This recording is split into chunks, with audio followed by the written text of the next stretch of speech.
Let's charge the mound, shall we? Because Yeah, Jordan Walker was predicted by many, and I believe he was the favorite to be Rookie of the Year in the National League to start the season.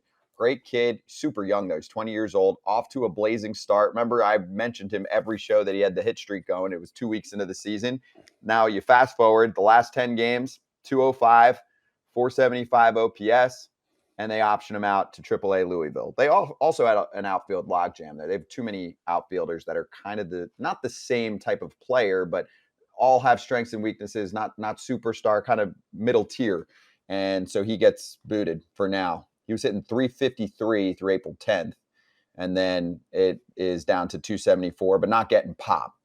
And Ollie Marmol, the manager, said he was spending extra time with hitting coach Turner Ward to work on fixing his posture at the plate. They're hoping to get more line drives and homers. His ground ball rate was 60.4%, and that's high. And here's the quote from Marmol: "For as hard as he hits the ball, a lot more are going to get through because of how hard he hits it, but that still isn't anything near what he's capable of doing. This is a guy who hits the ball at the top of the league, so if he learns how to get it off the ground, there are a lot of extra base hits and homers awaiting him." Yes, Todd? I'm so confused. When did the year start? April, what was the first game? Like March 30th. March 30th. So, all right. I mean, they're not even a month into the season, and I think you got to give this kid more chance. There's got to be more to the story, in my opinion, because I went over 31 one time, so that would be a 0 for 0 my second year, and I didn't get sent down. You got to give this kid a chance, dude. He's supposed to be one of the top-rated guys in baseball, and I don't know what's going on with the St. Louis Cardinals, but there's something hidden behind this, and once you call a young man up, you got to give him 2 months. You got to give him at least 2 months to prosper and figure out what he's doing. But we don't know the whole backstory. All I'm saying is there's a lot of ground ball rates, all about numbers. I'm an eye test guy. All right, he's struggling. But at the same time, like, you want to send this guy down right now? I mean, is that going to hurt his psyche a little bit? We don't know the whole story. I keep saying that. There's something missing there, Eric. I'm not sure what it is. Yeah, some feel. That's what's missing. Yeah. Like, some feel from whoever's making the decisions. I'm not going to only put it on Ollie. His whatever his comments were, I am not on board with those. But just the feel of like, okay, you knew you have a logjam. Scotty said, hey, they have a logjam. They kind of have the same type of guys. Like, if you're going by numbers on the season so far, he's 1% better than the league average. He's got a 101 OPS.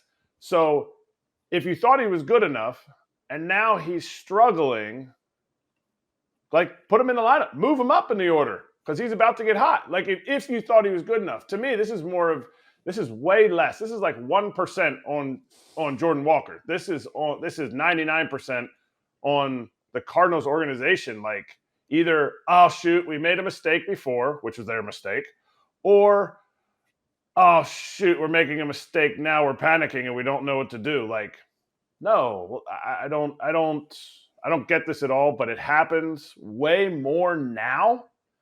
You would never see this with a rookie before. You would never see a guy who's supposed to be your number 1, number 2, number 3 prospect get called up, and then you're like, well, he's got options. We'll send him down. Dustin Pedroia, I think, hit like 170 for his first month in Boston when he first got called up. They didn't send him down. They believed in him. Aaron Judge hit like I'll have to look it up, like 170, 190 his first like month in the big leagues. Now it was the year before, came back to spring training the next year, and he almost didn't make the team because they were basing it on what he did the year before. Not just, you can't only evaluate spring training. You know this guy. He's your guy. You didn't trade for him. This is very short-sighted by a team that's struggling and, in my opinion, not making the hard decisions. They're just like, he's got options. Send him down. It's a panic kind of move because you constructed this roster poorly, whoever that was, whether it was John Mozeliak or whoever helped build this roster. You knew when you brought Jordan Walker to the major leagues this year, you had an outfield logjam. You have Carlson, you have Nootbaar, you have O'Neill, you have Walker, you have all these guys. There's only 3 spots to play. You know Arenado's going to be at third. You know Goldschmidt is at first, Edmonds at second, and then shortstop Paul DeYoung, whoever's there, whatever that, and then you have Donovan, right? So you have all these guys that are kind of mix and match for only a few spots. You just can't put this on this kid because he was off to such a great start, and he's only in the excuse of he's hitting too many ground balls. Fine, he was getting hits. You were all happy before. Now they're catching those ground balls, and you want him to hit more fly balls. Aren't your best coaches supposed to be in the major leagues to help your team win? So wouldn't the hitting coach Turner Ward be your best option to help this kid? But put him in the lineup every day and give him a chance to figure it out. Because by sending him to AAA, I know he's never played in AAA. I think he skipped AAA, didn't he? Right from AA and got to the big leagues. I believe so. So he's going to go down to AAA. What happens if he struggles in AAA to start? Are you going to then send him to AA because he's 0 for 15? It doesn't make any sense. Let the guy, if you believe, it's kind of like the pinch hitter thing or a starter. You start a guy in a game in a position, let's say shortstop. Then you bring in a guy because he's 0 for 3 to face the closer. Well, that guy's good enough to start the game, but he's not good enough to finish the game. To me, that doesn't make sense. So why would you let Jordan Walker start? Why not send him to AAA to start, get hot, then call him up? Instead, you call him, you start him in the big leagues. He gets off to a great start. He's still, like Eric said, above league average as a player.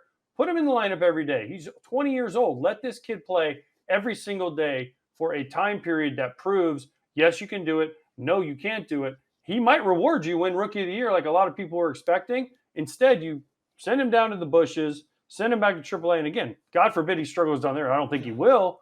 But then when do you call him back up? He goes down and has 2 good games. Oh, he's ready. Come on back up. What's the number that what does he have to prove in AAA or even AA for that matter to get back there? There's nothing he can prove except he has to do it at the major league level. Give the kid some time. And by the way, St. Louis, you suck right now anyways. I mean, let's be honest. Were they 9-16? I think 9-17, something like that. So let the kid play. Maybe he'll do something. Maybe he'll provide a spark. We've already seen, and I love Ollie Marmol. He's already got into it with Tyler O'Neill. And then, like Eric said, this answer didn't make a lot of sense of why they sent him down. Hitting too many ground balls. Well, he's getting hits. He's hitting 270. It's not like he's hitting 170, and we're 3 months into the year. You're less than a month into the season, and you're doing this. The whole messaging doesn't make sense for the Cardinals way that they always talk about. Cardinals fans are going nuts